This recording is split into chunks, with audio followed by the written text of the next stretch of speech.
Thanks everybody for being here on a wacky Cleveland State Day. I don't know what's crazier, the weather or the Rhodes Tower being closed because of flooding. Oh, is that nuts? I don't know. It's sort of like, where is everyone is the big thing. But listen, we appreciate everyone being here for the fifth of our six speakers, Dr. Mark Chupp from Case Western Reserve University.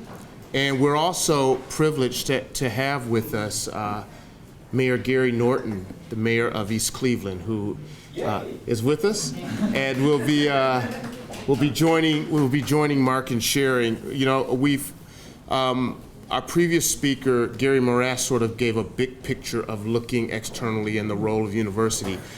We're going to look now at sort of at the micro level, how partnerships happen in ways that align with democratic, reciprocal, mutually beneficial, peer-related ways of engaging with the community, where a lot of thinking and a lot of work in this area has gone, as we heard from our previous speaker. So how do you execute that on the ground? Mark Chupp has had experience at that in a number of fronts, literally all over the world, and in consulting with universities and other institutions all over the country. But perhaps the most important work comes from his ties here in the Cleveland area, certainly at the Mandel School of Applied Social Sciences, and the work he does there as an associate professor. He directs the East Cleveland Partnership there and has done work in a number of neighborhoods, including Central, on engaging faculty and students in these democratic ways with residents on the ground. But beyond that, he's very active in his local community, a proud resident and active citizen of Cleveland Heights, very active in his local church community, and a host of other ways that he makes this real. I've worked with Mark, had a chance to work with him in Cincinnati on a project that we worked on together involving residents in local neighborhoods. And so we're really privileged to hear from him, and to hear from him about how you execute this in our local community. So with that, Mark Chupp. And I also should say Mark is fresh from a vacation in Costa Rica. Yeah, got in late last night, so give him a little, if he nods off, you know why. Yeah, I actually got to be on vacation. I lived in Costa Rica for 3.5 years, so it was great to get back there and spend time. So made it hard to come back. And this is a busy day, making the transition. I'm also, as Byron mentioned, I'm busy in my own community. And Cleveland Heights is having, just a little promo here, is having a very important annual meeting tonight, and it's the 5th anniversary of the Heights Observer.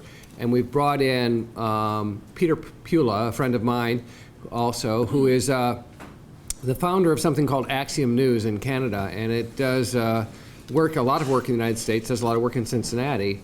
And the annual meeting is around generative journalism, taking a constructive and appreciative approach to journalism, being influenced in part by appreciative inquiry.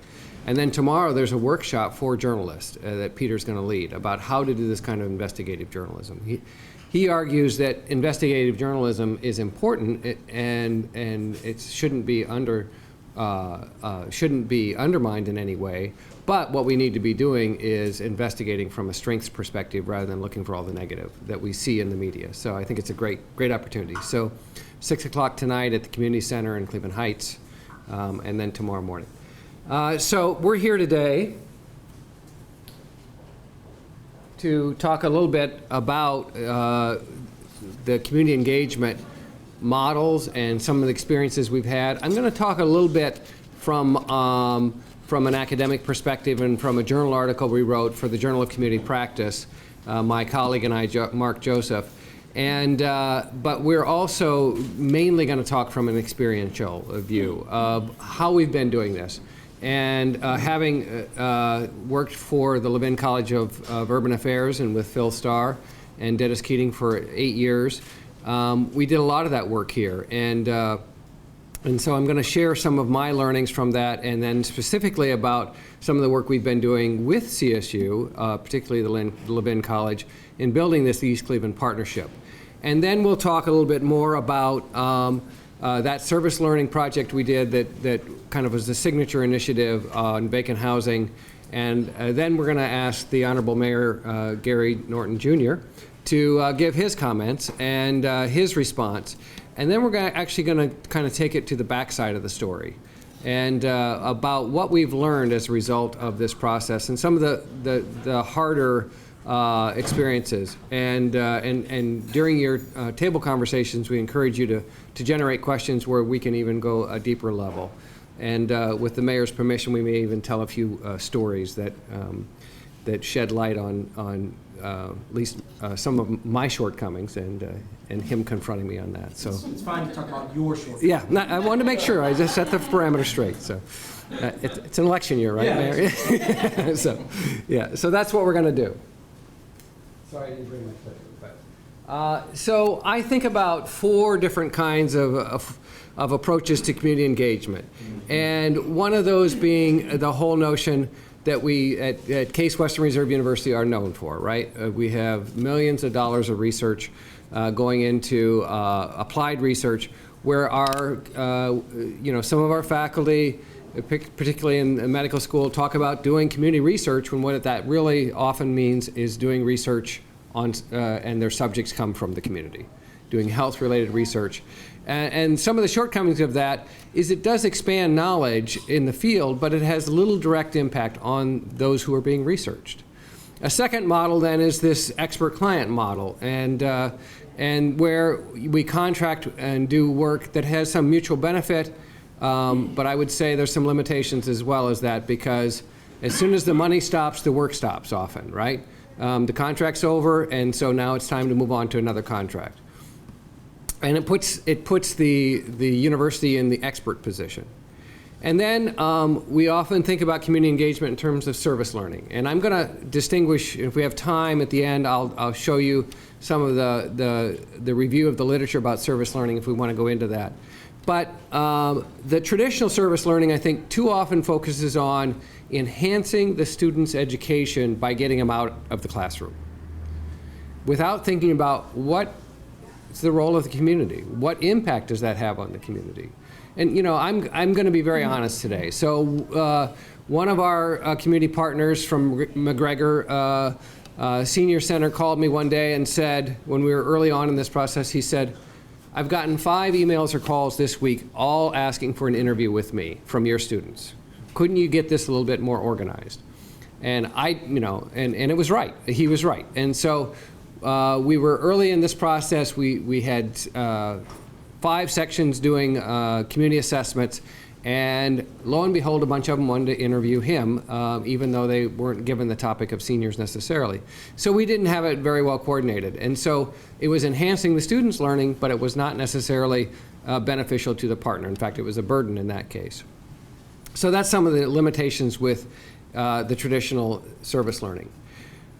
What we are trying to build, and we are in the very infancy of this, is something we're calling engaged scholarship based on authentic relationships and a transformed academy. And I think those are 2 important words that we can unpack, and they come from the literature and some articles, really about what it means to be have authentic relationships. And I would say that to have a peer-to-peer relationship takes time, and we're going to talk about that. But we're beginning to get there. So those are some of the things we're trying to move toward. So why East Cleveland? Well, it's our neighbor, and with a history of connectedness, and there's a tremendous amount of need and a tremendous amount of potential. As we know, there's a long history of involvement between East Cleveland and University Circle that then went away with a whole series of things, starting with white flight, and a number of other disinvestment that occurred over time. And there's also limited internal capacity. And so when I came there, we began saying, what can we do? When I came to Case 6.5 years ago, said, what can we do to be more engaged as a school? And so East Cleveland was the first on my list. There was a new window of opportunities as well.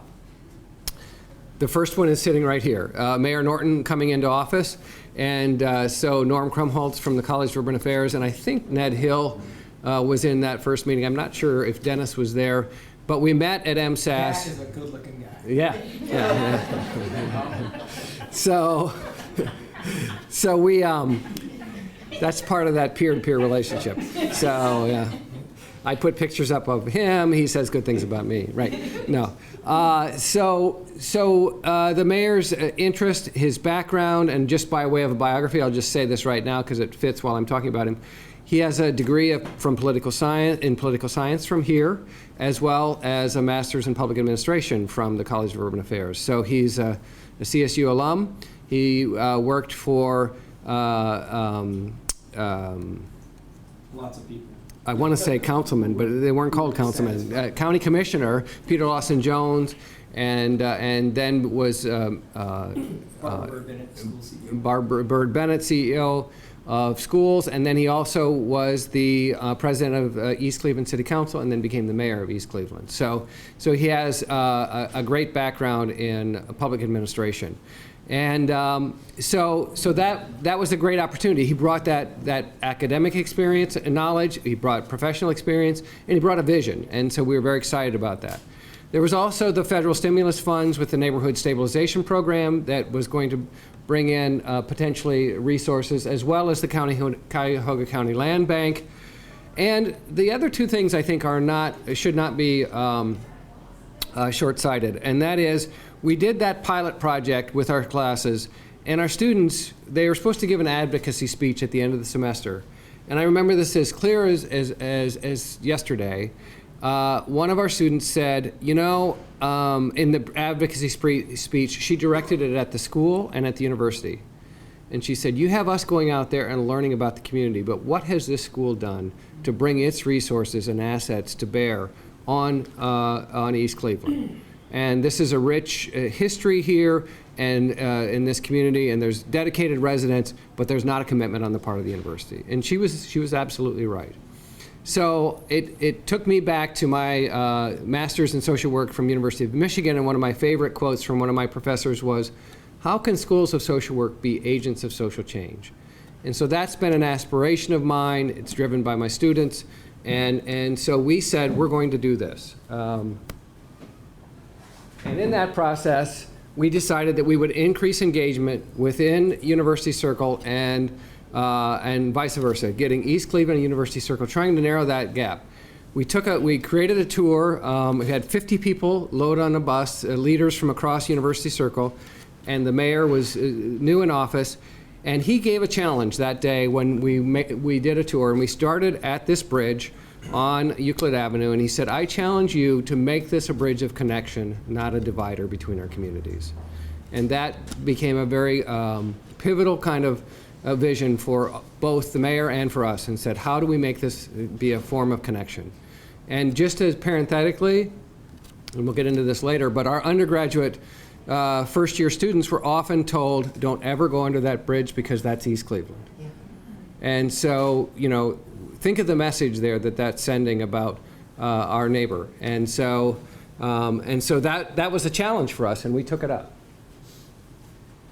So we did this pilot project where we really said, what if we took the next several years, not just do one class, one semester, but said, we're going to involve service learning, we're going to involve building relationships, we're going to find a way to try to connect our school and the resources we have and our faculty and the research dollars, the academic curriculum, the Poverty Center.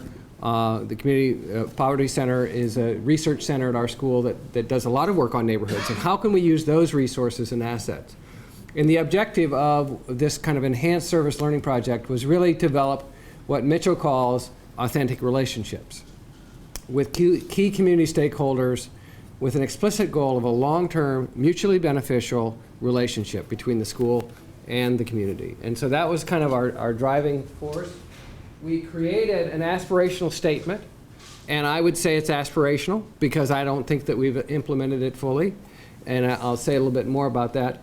And the purpose of the East Cleveland Partnership is to bring together the expertise and assets of University Circle institutions and organizations throughout Greater Cleveland to support the revitalization of East Cleveland through a partnership with the City of East Cleveland, the residents, the nonprofit, business, and faith communities of East Cleveland. Through this partnership, we seek to increase engagement of East Cleveland within University Circle and vice versa in ways that enrich and are beneficial to both communities.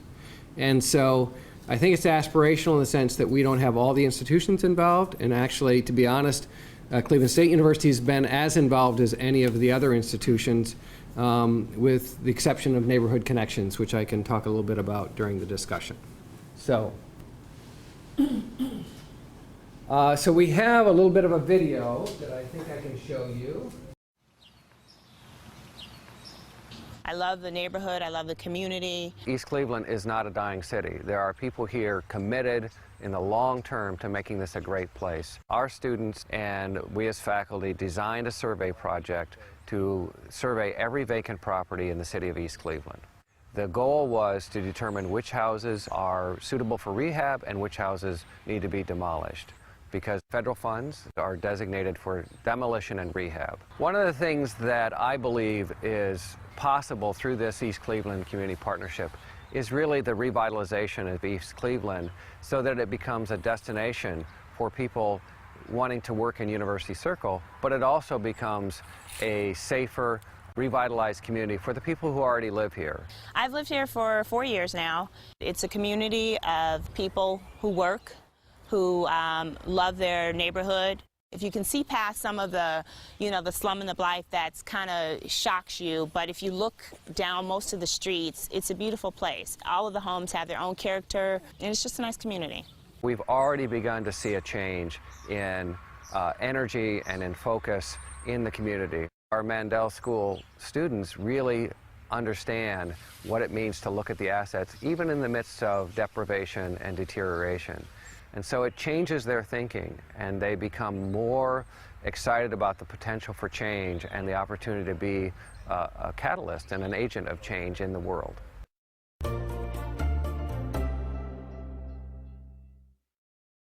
All right, so the other part of the aspiration is we created a very sophisticated logic model, and I would say we've done about an eighth of this, but this is aspirational again, of some of the things we'd hope to be able to do in terms of increasing investment, creating planning and design, as well as actual development. And so some of these things have happened.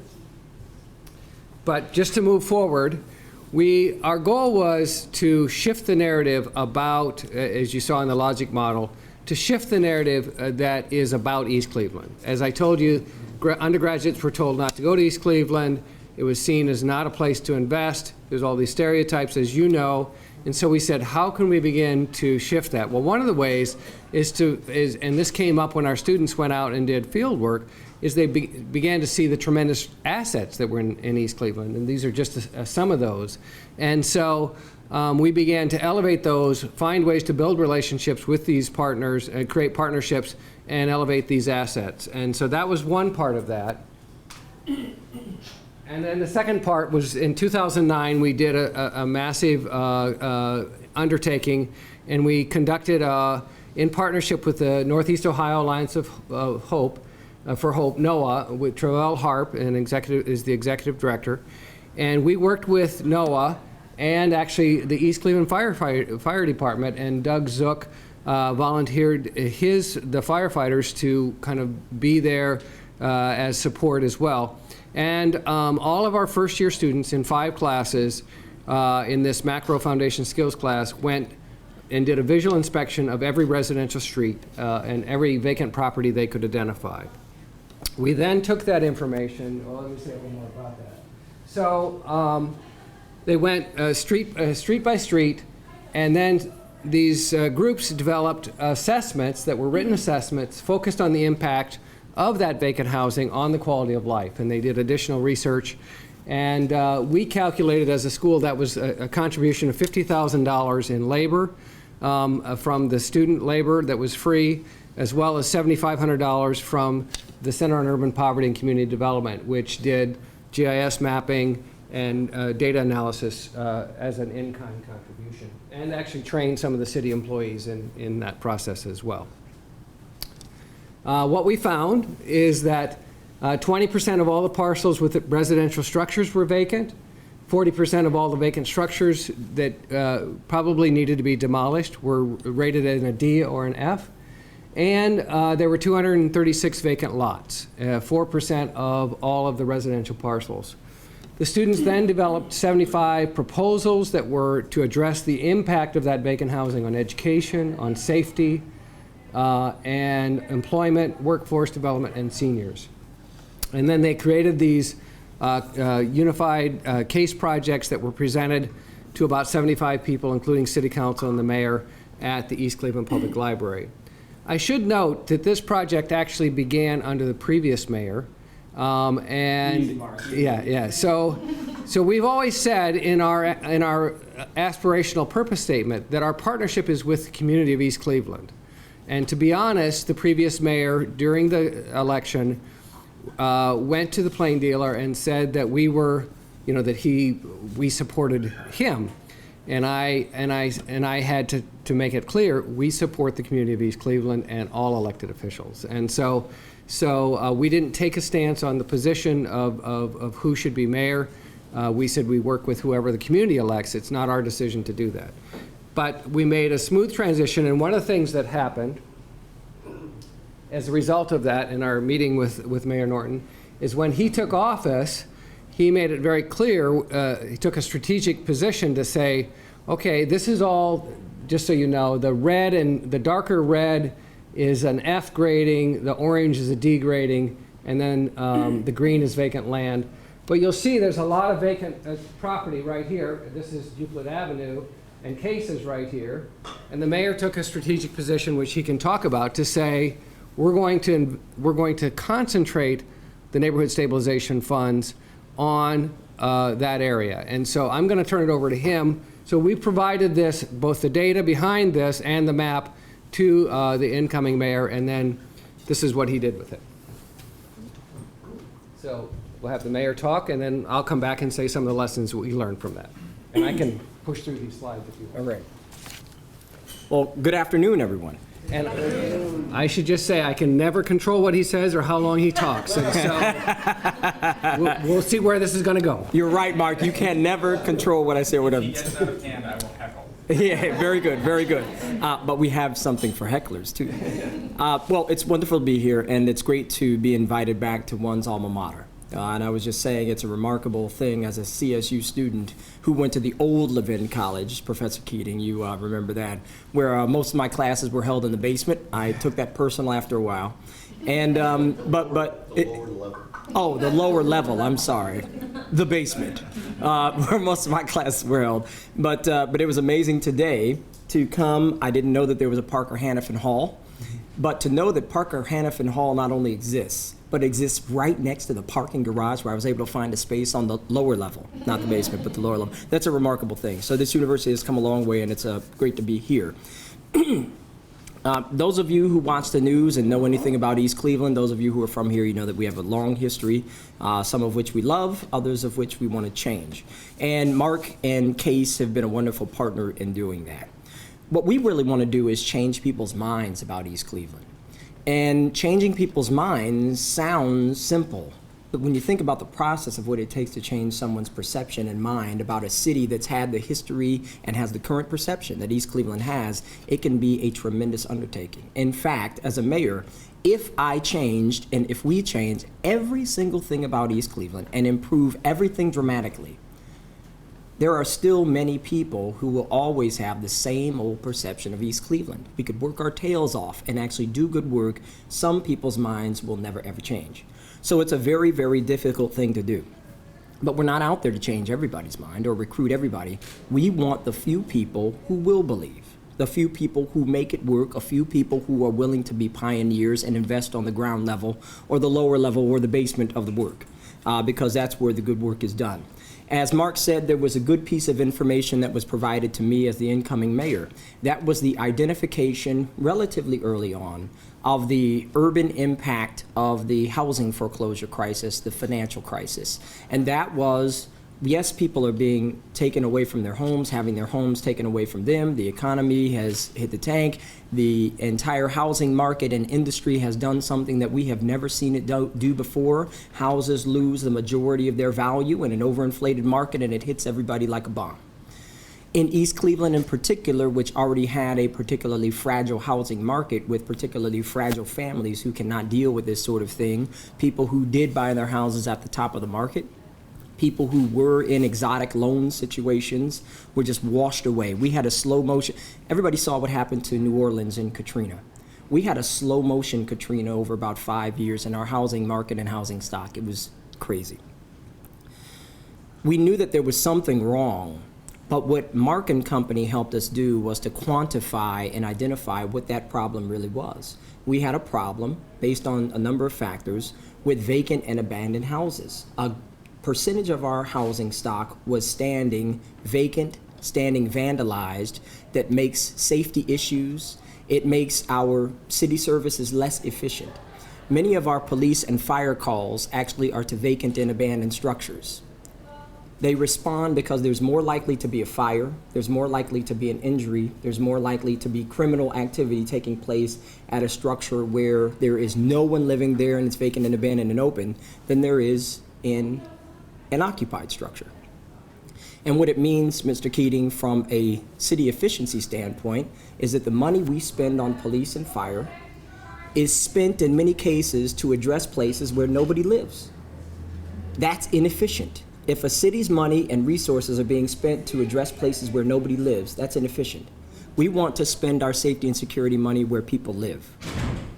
So by taking care of vacant and abandoned houses, meaning wiping them off the face of the earth, for every one that we wipe out, there is one less house, one less building that our police and fire have to respond to that nobody lives in, and they can focus more and more and more of their time where people live. It's making use of our resources where we spend them where people are, not where people aren't. There was billions of dollars in economic development, and maybe $8 billion, maybe I'm exaggerating, of economic development taking place right up the street from East Cleveland.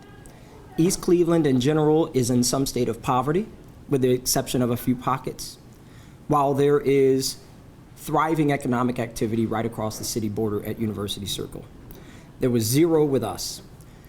It's amazing that without a wall being built, there is a wall there today. And there has been a wall there where the economic development impact and the impact on people's lives, improving opportunities for children who we never know what they're capable of, it stops at University Circle, and East Cleveland is left in the dark. We recognized that that door had to be unlocked. The door that had been slammed shut on Euclid Avenue decades ago had to be unlocked, so we unlocked that door. We also recognize that for everything that is being built at University Circle, every time they wanted to build something, they had to tear something else down. I said, those guys are landlocked. We could open up our doors to University Circle. The potential impact of that economic and education machine is greater than the land mass that they have available to them. We could allow University Circle to have a greater impact to fulfill its mission beyond its own borders if we were to simply unlock the door. We could be an asset to University Circle and to Case that they don't have currently and can't get from anybody but us. Instead of being the eyesore of the neighborhood, we could be the asset to the what is the fastest growing economic engine in the state of Ohio is University Circle. And if we allowed them extra land to build out their currently landlocked facilities, we could actually be heroes and contribute something to the process. But before Mark, we didn't have much technology available to us. We didn't have much expertise available to us. And Professor Keating, I hate to keep calling you out, but as you know, as budgets get sliced, many things like planning are the first thing to go. Forecasting is the first thing to go. Things that people don't think that they need today to plan for tomorrow are the first things to go, and in some cases, those are the most important functions of a city because it can't survive without planning. So we eliminated those things many years ago, and we don't have people who can do the type of work that Mark did. We wanted to engage the university because they could provide that brain work for us. They could provide credibility when we went to look at foundation funding, when we went to implement programs given to us by the state of Ohio. They gave us the dollars, we weren't sure how to implement the programs. But we also realized that cities and universities have different goals. The goals of academia are noble. Academia encourages dialogue, fosters ideas, the exchange of ideas, and through that, new thought, studies, academic-based research, lots of facts and lots of information, credible thoughts, and things like that. And once all that talking is done, and there's a paper published, that's it. Cities, on the other hand, if all I did as a mayor was talk about things and exchange ideas, I will never be reelected again. Cities focus on physical change, physical infrastructure, building new amenities, getting rid of blight, and maintaining safety forces, picking up trash. Cities actually do physical things that without a city picking up trash every week that you set on your curb, or if you're in Shaker, they come in your backyard and get it. All that trash would pile up. We can't just talk about trash pickup, we have to do it. If someone, God forbid, has their house broken into, their car stolen, their physical person injured, we can't just talk about we wish we had something to address that, or we can't figure out just the root problem of that. We have to send police. If there's a car accident where someone's life hangs in the balance, we can't just talk about it and say, ooh, look at the car accident. We have to send EMS and ambulances, in some case fire, out to address the problem. Can't just talk about it. So Mark and I were very open and explicit about this, that if we engage in a partnership, it cannot just be the university doing some research and delivering to us a paper, and we say, hey guys, is that all you're going to do? Because that's the history of the Case Western Reserve and East Cleveland partnership. So we knew from the outset that it had to be different. And we wanted to use it to give people a vested interest in East Cleveland. That if businesses are to invest in East Cleveland, one, we have to find the special people who are willing to take that risk, because there's a bit of a risk. We had to find those special people. But once we found those special people, we could make them aware that while East Cleveland's land is low priced, and in some cases full of horrible looking structures, that's not necessarily a bad thing. Developers who know that if you can get high value land for a relatively low price, that's a gift that you can't get. And if that land at a relatively low price with relatively high value also comes with new market tax credits and development credits and zero property tax on newly built structures or significantly renovated structures, then that makes it even better. What we try to do is crush down the cost of development so low that the developer can't help but make a disproportionately high return on investment if they choose to invest in the city of East Cleveland. We want the reward to be disproportionate to the risk that they are able to take. Plus, they have a mayor who's got a relationship with the university, a university who's helping out, and people who understand that there must be something dramatically new in East Cleveland from an incentive standpoint to give someone the opportunity to invest in East Cleveland and keep them there. We also talked about, we love people who invest out of the goodness of their heart. But if I have to choose between someone who invests out of the goodness of their heart and someone who has their own money invested in my city, I choose the person who has their own money invested.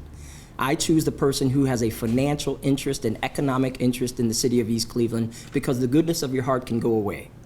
But in economic investment, you got something that can't go away very, very quickly. So we choose that route. But again, those are the types of things that we had to address up front. That was the type of situation that we're dealing with. Mark is responsible for the traffic cameras in East Cleveland, and that was a joke, just to make sure you're not asleep.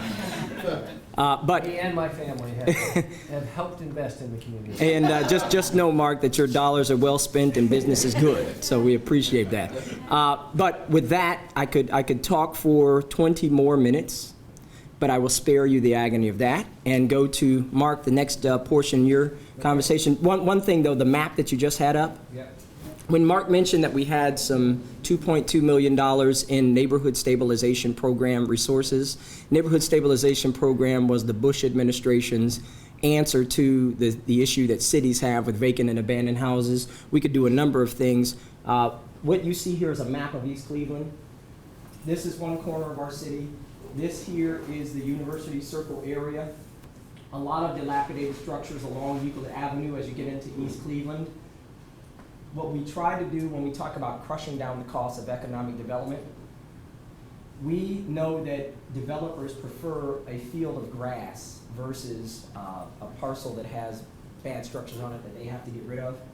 In order to increase the appeal of this area that's so close to Case to potential developers and to the university, we targeted our demolition funds in this area so we could aid economic development and get rid of blight at the same time. Up here, it was more residential relief. These are residential areas in East Cleveland, and there are residents whose property values have been lowered, whose family members have been made ashamed, who've had vacant, abandoned, unsafe, burned out structures next to them for 10 to 15 years, and their biggest ask of the city is please get rid of this vacant and abandoned house next to me. So this represents 200 of the demolitions that we did by about mid-2011. So when I came in January 2010, this is about mid-2011. We had done about 200. So far, we're up to about 350, and we're going to do another 100 this year. We've moved to larger 10 and 20 suite apartment buildings that have been standing vacant for a long time. And it's the dirty work, the root canal work that needs to be done to clear the way for economic development and give people some sense of hope and relief. Here's one of the big buildings you took down. So Mark, if maybe if you all take another 7-8 minutes, then we'll let the group check in some, and we can pick up some additional work in the Q&As. That makes Yep. sense. All right, so what did we learn from this? And this is where some of the literature comes in. And one of the things we learned is that there's a need from a social justice perspective for the learning to be about cultural competence and the power dynamics. As you know, I'm white. Most of our university is white, and we're working in a 95% African American community. I had no idea. If I had known that. So it's about cultural competence, both from a School of Social Work for our students' perspective, but also as faculty. What does it mean to work in that across cultures? And paying attention to power dynamics. It also means paying attention to personal assumptions and biases, and I'm going to get into that in a second.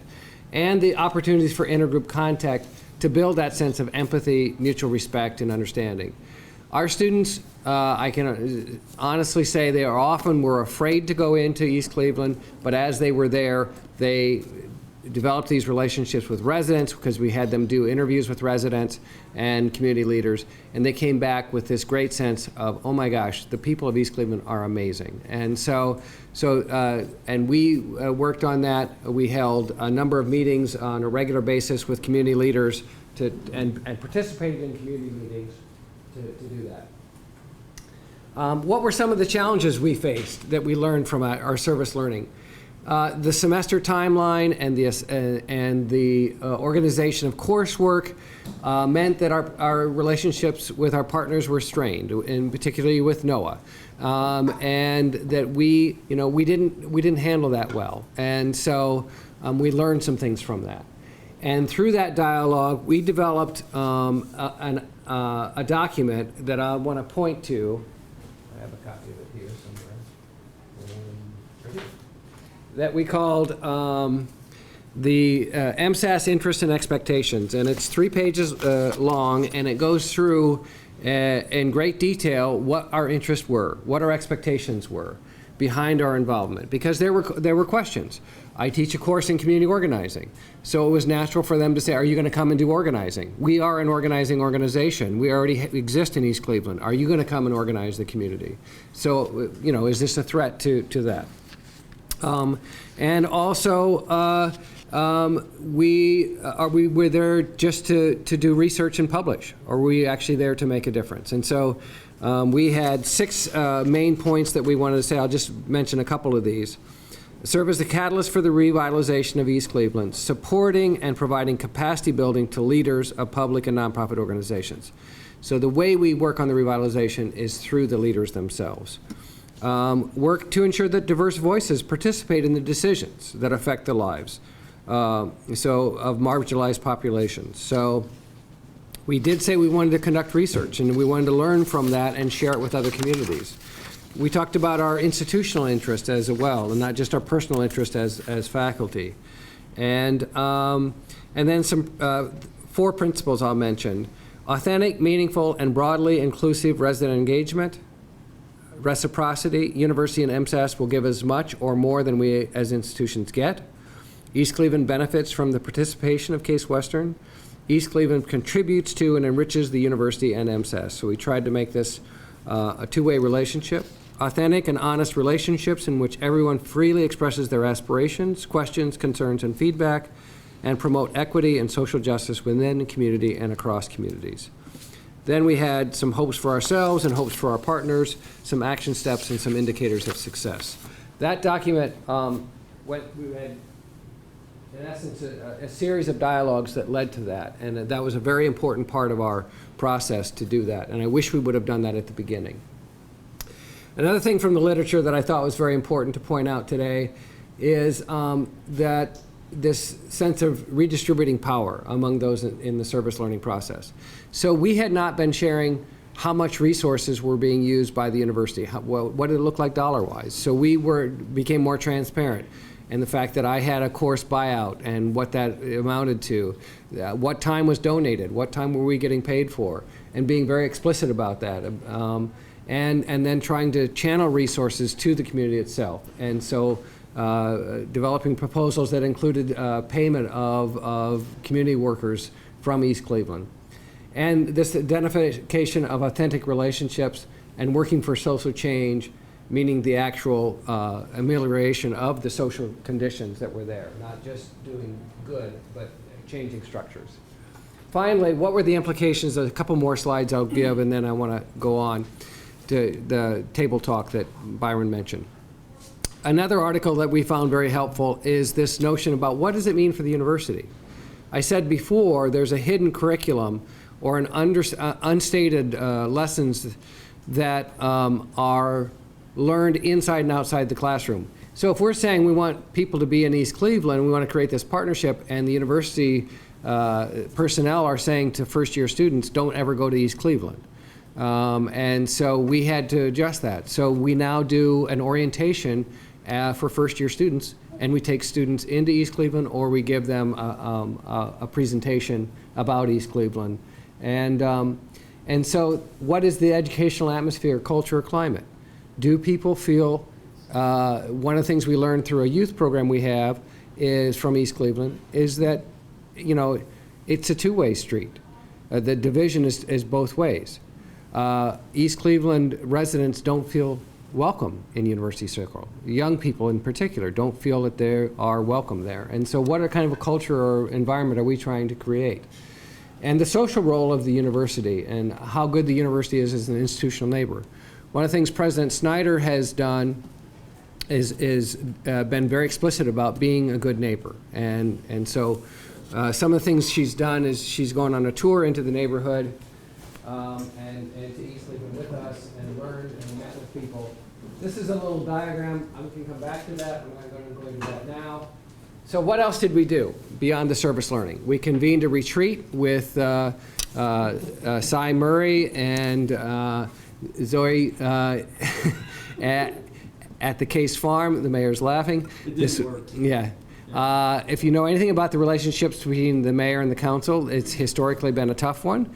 We found that be the truth. Yeah, and white folks couldn't help us out. Yeah, and Cy Murray couldn't help us out. You had a powerful city manager, and you know he was very honest. He said, if these folks want to just talk this way, we're just going to let them do it. We can't stop them. They're adults, and that's so it was very challenging. But we tried that. We did a baseline perception survey in East Cleveland to understand the perceptions of East Cleveland about University Circle. And now we're doing one this month at Case, vice versa, to learn about faculty, staff, and students' perceptions of East Cleveland. We have an economic development committee that Norm Krumholtz has chaired. It meets monthly. There's a partnership with the East Cleveland Neighborhood Center where we've done a number of service learning programs and done program development, and we created this Bridge to the Gap program, which is between Shaw High School students and Case undergrads. Finally, I'll just end on this. The university has expanded its participation, so these are other than MSAS roles. I mentioned Case for Community Day. Fresh Link is at the medical school. There's a family dentistry clinic in East Cleveland. Social Justice Institute has an oral history project. I mentioned the baseline survey that's coming out from the provost office. We've had scholarships for the National Youth Sports Program that's held every summer at Case. And more recently, the nursing department has, Professor Faye Gary has put together a provost scholars with the support of the provost. We now have East Cleveland 8th graders coming to Case every Tuesday and Thursday afternoon, and they have a mentor that they meet with. And so Mark Joseph and I share one of these students. And so that's a little bit about our relationship. I think we should stop there, let them talk, and then we can say a few more things. Good. So, and I can tell you that story that I was going to tell you about the mayor confronting me. So. That's good. That's like right after the commercial break. You have to go. So people will stick around. So I think pretty much everyone here, as I look at faces, just about all of you have been to more than one of these, and you know we try to take a break to sort of test the temperature around the table. So let's do that now. Part of my interest and concerns is because I was a student at Case Western Reserve University, and it was during a time that the institution was even talking about shutting down some of the streets in the community. I have that, and I was a student in their Upward Bound program as well. So I'm a little reserved as I live in Cleveland Heights, but right above East Cleveland, and there are some matters that I'm attentive to that I would want to yield to hear some other conversation about first. So Case Western is almost an island if you look at it as a white institution with the black community surrounding it. To me, an increase in, finance versus an increase in personal growth and self-development for the community of the people. So I don't know. At what point do we begin one-on-one student as a student learning experience? Just an experience, and not that I'm going to grow up to be a social worker, not that I'm going to grow up to do any of this, but I would like to know that what I'm learning in my 101 gen ed classes can contribute out there. So just that initial experience. I had a student from Chupp that did a 5-week internship with these students, teaching fishing. He learned about them. He taught them basic reading skills. He's moved on. I don't know what he's doing now, but this was a valuable learning experience for him. But it's a mini micro compared to rejuvenating a whole community. So what do we do about student by student just service learning experience? Things that they demolished. I wanted to know I didn't really understand what was the upcoming from after after you demolish the houses. Now, what are you going to substitute? Well, I think they want to demolish the properties that are like blighting the area so that it will be attractive for people to come in and invest or maybe buy a house. Investors are more interested in the empty lot than a lot that they have to also demolish. So they're trying to really make investments. They're trying to make it easy for people to invest.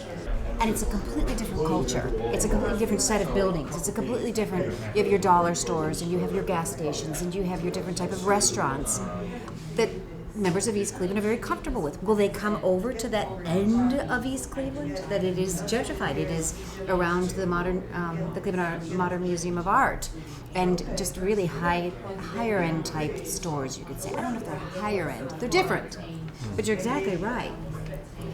Are you pushing? Are they welcome? Are they welcome? Do they feel comfortable going there? I'm not sure, but it's a very different feel when you cross over that development there. I recall as a student, we would have to show our ID to the police officers to prove if we were a larger number of African Americans in an area that we were students there. When you were on the Case campus? Yes. So again, and that's years ago. That was 19 91 was when I graduated, not too long ago, but it's a substantial period of time. So I'm wondering how much of a difference it's making. I'm also wondering how many of the Case alumni are moving into that area.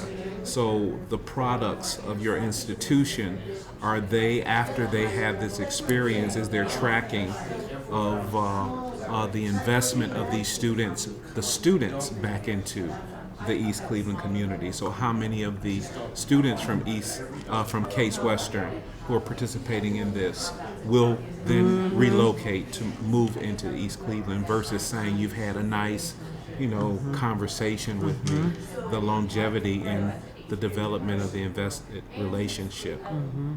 The university taking on a larger project, I think is what they're saying is, can be embedded within the university and academically as part of that structure. But it also doesn't say that you don't also provide other students the opportunity to gain the concepts of citizenship and engagement. Not everybody at Case is involved in that project. My question is, they're gonna. He's assessed that they're going to destroy this area. It should be, but it's going to businesses. It's not going to homes. There are displaced people in the community. Has everybody been around the table? Let's hear, just get a taste of what you're thinking and talking about. We actually, Professor Pickett shared his experience of being a Case student, and that historically when he was there back in the early 90s, that there was talk about closing off the streets between Case and several of the streets in East Cleveland, just so that the residents wouldn't be mingling with the residents of East Cleveland, which was a very... and other parts of Cleveland. Okay, and other parts as well. So just glad to see that there's been some progress. So glad. Yes.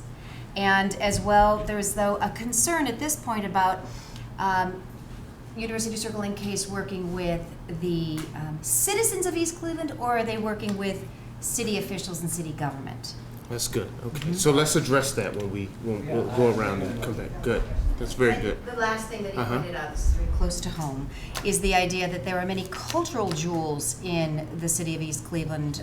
The theater, the Cultural Arts Center, Snicker Fritz, the Reese Library. In fact, that there's a wonderful program at Case with Upward Bound. Was surprised it wasn't featured because it also serves the Shaw High School members. So how are those connections to the cultural identity of Cleveland community being made? That's good. We started out by saying the presentation really kind of emphasized and supported this idea that service learning really needs to be based on reciprocal learning between the parties. And it was clear that one of the major challenges is both this historic relationship, but also kind of the way the academic, calendar is structured. And so if you're thinking about long-term projects, how does that fit into it? I think that a challenge which also was identified is that, not all students would want to be engaged in this type of activity. Social work students may be particularly interested, but what about a music student or somebody like that? And so how do you think about the opportunity for individual students to be participating in a service learning experience that's beneficial to them, but may not fit into sort of the larger context? And then finally, I guess the question is to talk a little bit more about, from last week we heard how important it was that these activities benefited the university. We've always assumed that it's important for, to go out and help the community, that students could benefit in terms of citizenship, but what are the real benefits to the university that wants them to be committed long term? So this is a school within the university that's in the lead, and the last slide talked a little bit about the other parts of the university, but how is the university really seen as benefiting from this type of engagement? That's really good. So there were a couple of concepts that came up when we were talking. One was kind of the idea that maybe the boundary of East Cleveland would just be pushed by creating this economic opportunity for economic development so close to Case that you're just kind of pushing the bad part Really further good. away. Yeah. And then a lot, and just based on the presentation, a lot of economic development would of course help benefit the city, but what about the citizens themselves? Right. Like, are they receiving kind of a personal growth opportunities? Right. So that's good. What if the line just moves, right? And now there's a safe zone for Case, but a new line for other parts of the city, which I'm sure. If I could just make one more point, because I wanted Antonio's voice to be heard, because he was saying pretty much the same thing, and having gone to USC and in Los Angeles. He pointed out is how do you transform the neighborhood without pushing the current residents? Good. We've got this wonderful high-end area of that university circle. How comfortable is it for the residents to come in and enjoy it? Good stuff. And All right. lastly, I know it's one more, but as a Case alum, Preston was pointing out, so you have the students going into East Cleveland and engaging with their semester course. So as alum, are they going back into East Cleveland? Are they thinking of going back to live there? Are you tracking to see what kind of investment they're doing even after they finish their course? Good. I can see a return visit for really delving into this. Let me just say a quick sort of in response to what you want to hear. You've heard me talk about, and there have been several faculty who've been talking as well about adapting a similar kind of committed, deliberate partnership with Central. And so these are the kinds of nitty-gritty things to get into. We've got a great working model to draw from. And I would just say, as you sign in, as we begin to do some of that thinking and dialogue, if you haven't already and want to be a part of that conversation, just put a star or a check next to your name, and we'll know to include you in those conversations going forward as well. So, all right, you got a lot to work with.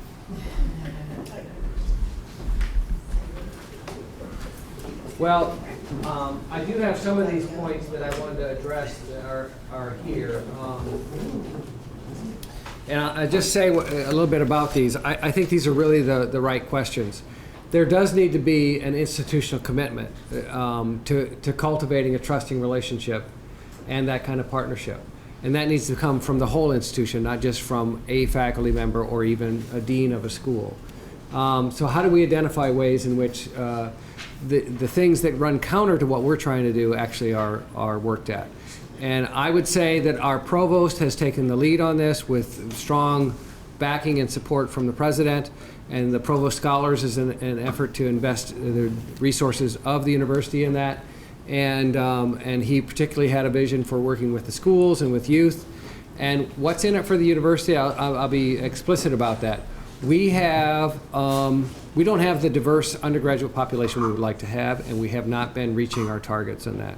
And so one of the things is the university does not want to be seen as only a school for white suburban kids.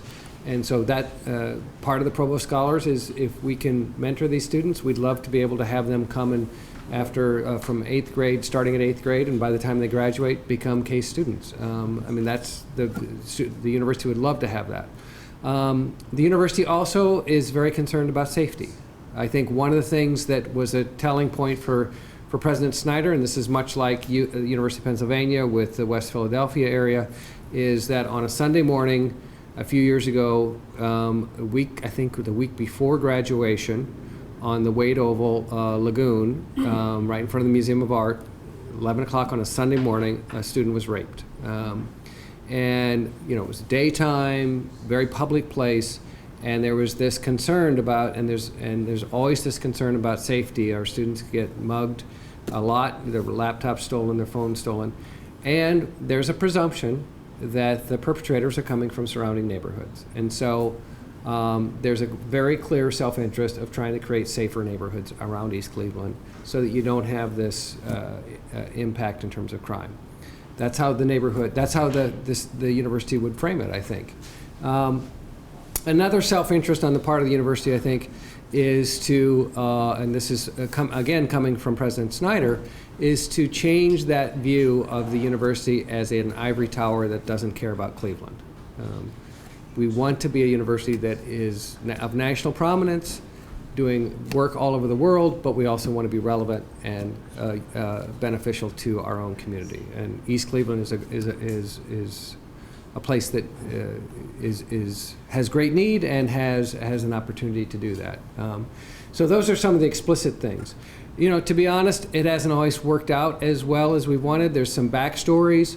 The mayor, in working with the Cleveland Clinic, was trying to get some support for for those meetings and didn't get the involvement that I think he wanted. And so, when things get touchy and sensitive politically, sometimes we back up. And so, and that's out of self-interest too. And so, I have to be, careful about that. But it won't work without commitment by the university. But we also need a community that's committed to partner with the academic institution. And so that's where we've worked hard, but we don't have the resident involvement as much as we'd like, in part because, and it started with, really with Jason Lair, who was the previous director of NOAA, the community organizing organization. He came and spoke in our classes, and he was very explicit with our students. He said, I'm not so sure about universities and what their intentions are, and whether they can be of value to the community. So he always held the university at arm's length, and was concerned about what good we could do. And so it was really about empowering residents and not needing the university. Our relationship with Travell, I think, is different than that, but we do not see our partnership only with the city, and that's an important piece of that. I'm going to let you speak to some of the questions about is the bad part of East Cleveland being pushed away? Well, as a mayor of the city that you're talking about, I would say, well, we have to do something to keep those pesky students from bothering all of our good residents. But no, there's room with the number of vacant and abandoned structures there are.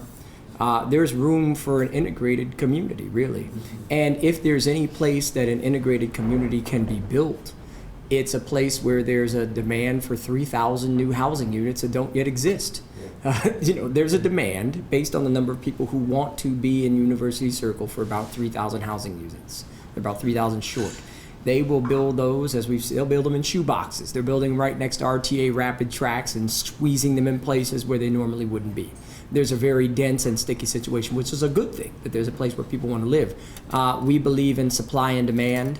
If there is supply, which we have, if there is demand, which there is, then eventually that's the catalyst, I think, for a market-driven integrated neighborhood where you can have mixed-use housing, mixed-income housing, and people who really get along because they want to be there in a lot of cases.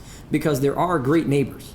There are some bad ones, but from what Mark found out, the university students found out, and I found out, when you go door to door in East Cleveland, you find some of the hardest working, faith-filled, people in the world. I mean, they've stuck it out in East Cleveland for decades. They've got to be fantastic people, and they really are. So I think that that there's room there based on market conditions, based on supply and demand, and based, again, on low cost, high value, that we can create that type of neighborhood without displacing a population, which is an advantage that we have that other cities did not. Does it benefit average citizens? Yes.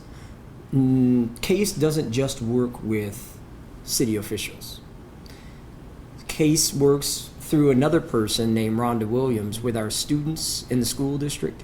There are programs within the school district, CASE presence of staff, mainly Rhonda Williams, within the neighborhood and within our community center, in the classrooms at the school as well.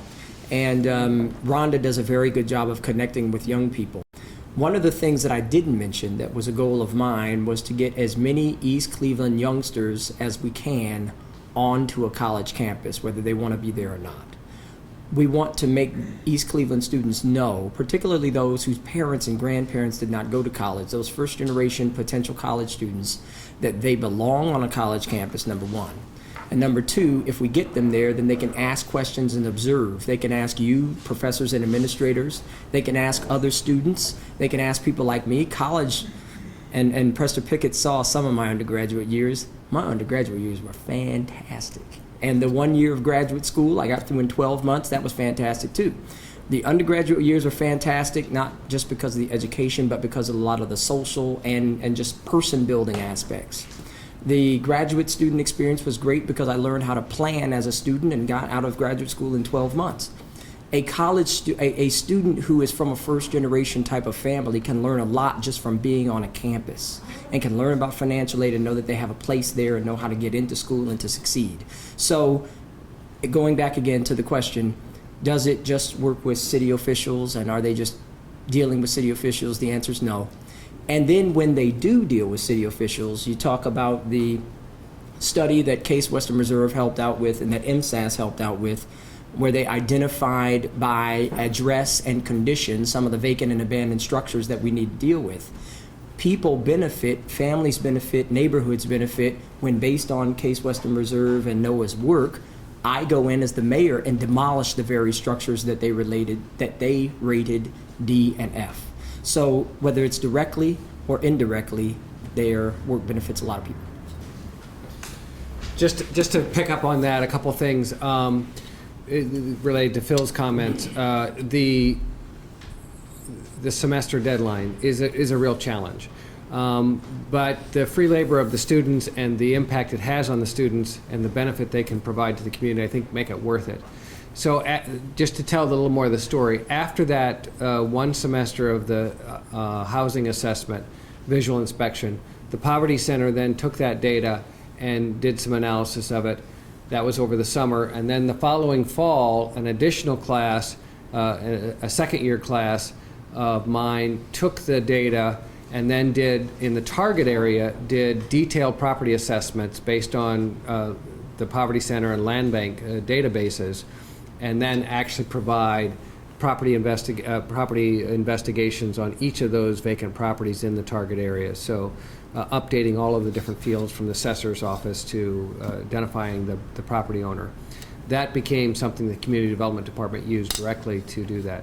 We also then placed a student as an intern at the Land Bank part-time and at the Community Development Department of East Cleveland part-time, and he did further follow-up on that. So that followed actually 3 semesters and a summer.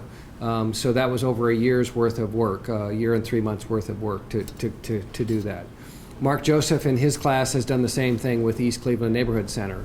Each semester, once a year, they do a project with the East Cleveland Neighborhood Center that deals with what the organization's needs are at the time. And actually, we're in conversations furthering that tomorrow. I do want to just point out a couple key lessons that I think are important, because these come up too.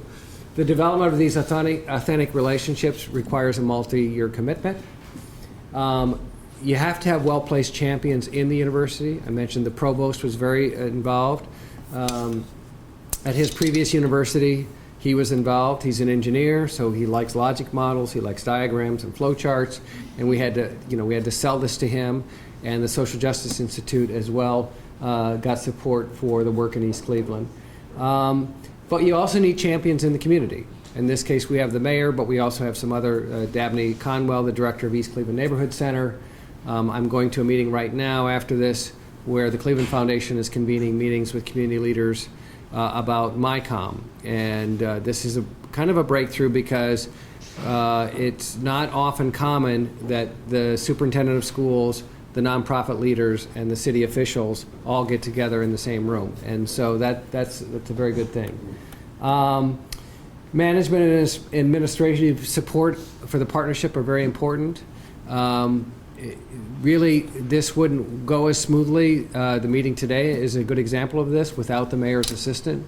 Belinda Kyle, she does this because she believes in East Cleveland, because she believes in the youth of East Cleveland, but she also does it because she's the administrative assistant to the mayor. And so she does a lot of that support. The mayor's executive assistant does a lot of work, Mike Smedley. So there's a lot of partners in the community that we can count on. And then aligning collaboration with existing university efforts is important. So we already had National Youth Sports Program, Upward Bound. We have these other programs, and trying to align with them. And then finally, compensation and incentives are needed on both sides. So I said to Byron during your table conversations that I'm one of the few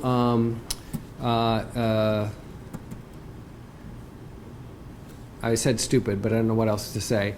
Faculty members who do this for free. And so most faculty members want to get compensated. They're like, well, what's... But Mark, there are other stupid faculty who charge a lot of money for still students. Yeah, that's right.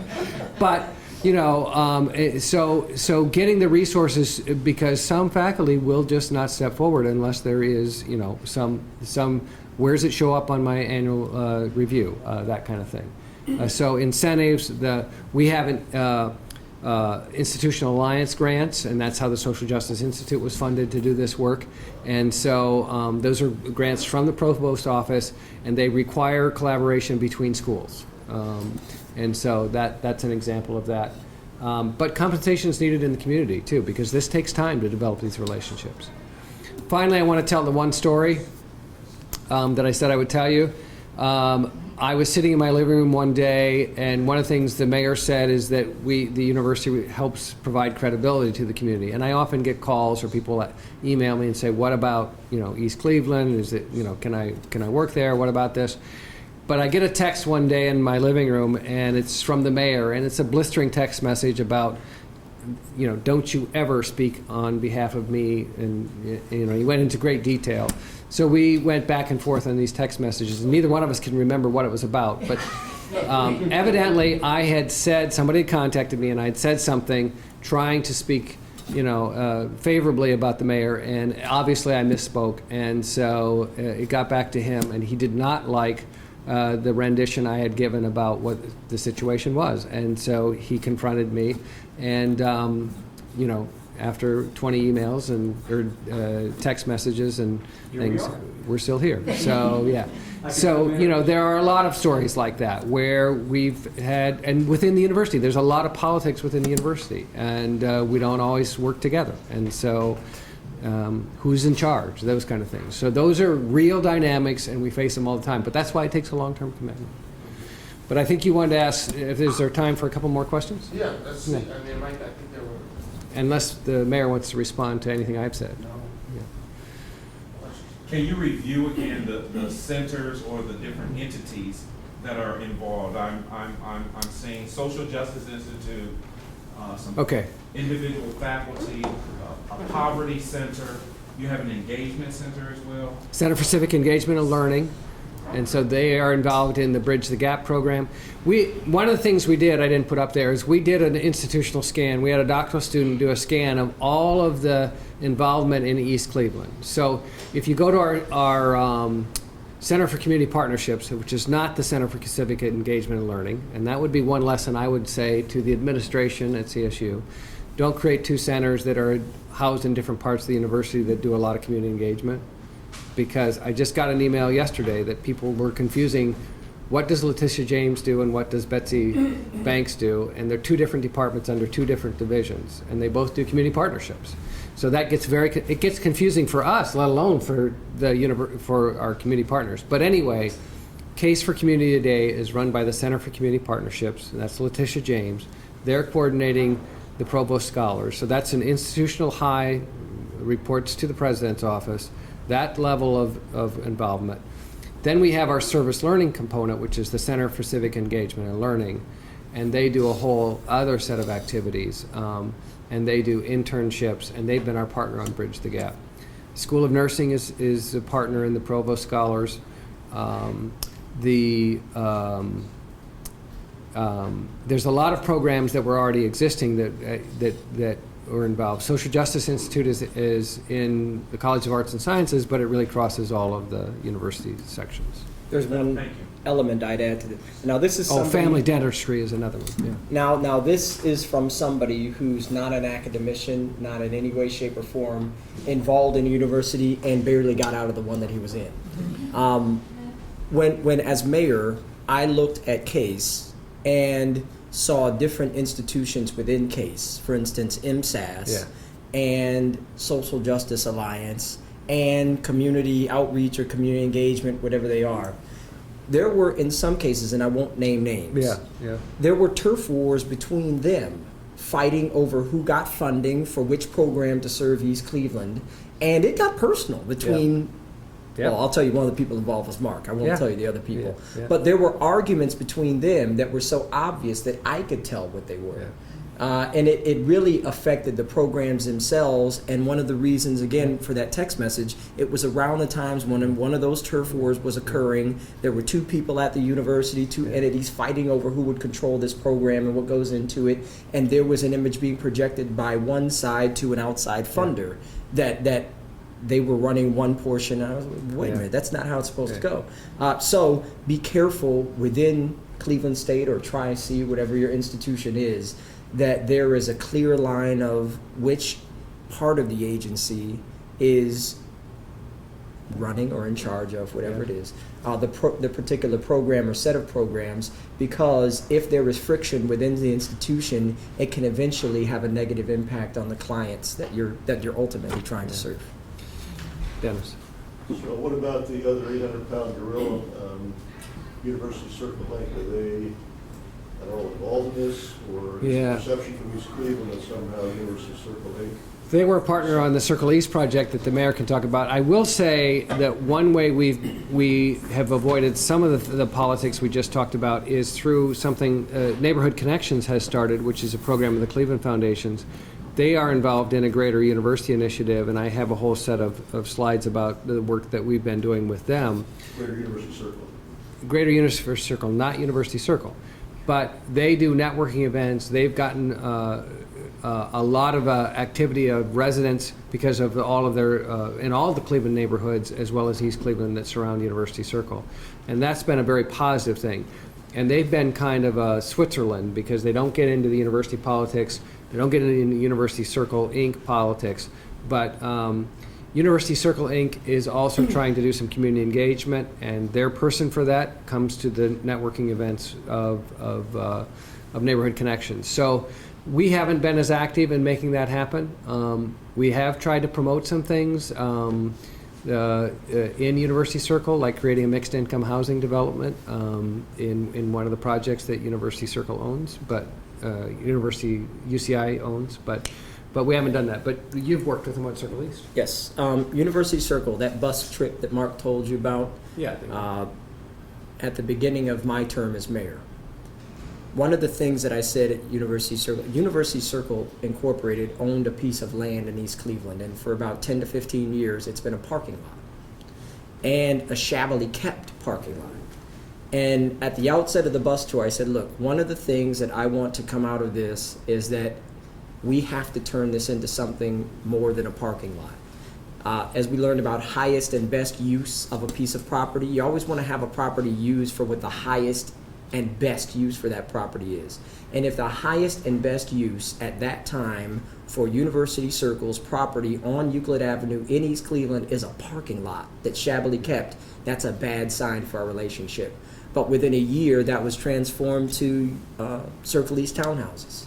So sometimes it's the challenge and the statement of what the reality is that gets someone to thinking and turn someone to action. So to answer your question about University Circle Incorporated, they brokered and built the townhouses, and that project will expand. The reason, and University Circle Incorporated is a very, very, very, very, very, very, very, very, very important partner to me.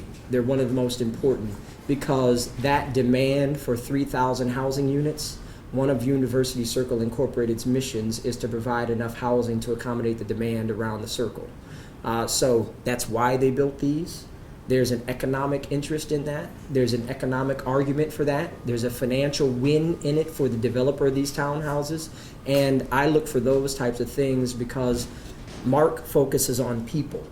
Mark focuses on process and ideas and things like that that benefit people through the work. But there are other people who focus on economic development and getting something built, which is another element of a mayor's job. So they're very important. And the safety. UCI. Oh yeah. Oh, and another thing about a vested interest in the city, University Circle now has a vested interest in seeing that these people who live in East Cleveland are safe. So we get University Circle police from time to time that ride through East Cleveland and things like that, whereas if this development were not there, that wouldn't happen. And as you were saying, do we bring the neighborhood in? You heard the old saying, there goes the neighborhood. I'm more of a here comes the neighborhood kind of guy. But the more people and more development that we have from University Circle, the more it draws in the safety, security, and vested interest element that we're talking about. And this would be ideal for graduate students. I don't know that there are any graduate students in there now, but we do have graduate students living, maybe one or two maybe. There are graduate students living in the university, in the East Cleveland Towers, the high-rise buildings that are there. But I think this is beginning of that process. What challenges do you see a public university having that a private university does not have in trying to do this type of engagement? I can only think of advantages, really.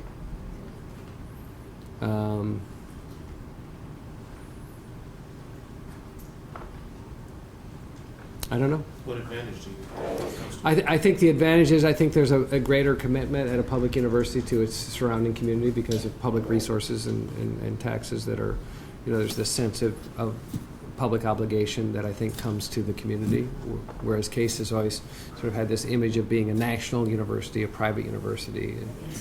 And, I think I want to honor folks' time. It's 1:30, and but we know Mark's here nearby, and I will tell you this will not be the last conversation we have with Mark and folks at Case and the mayor and folks in East Cleveland.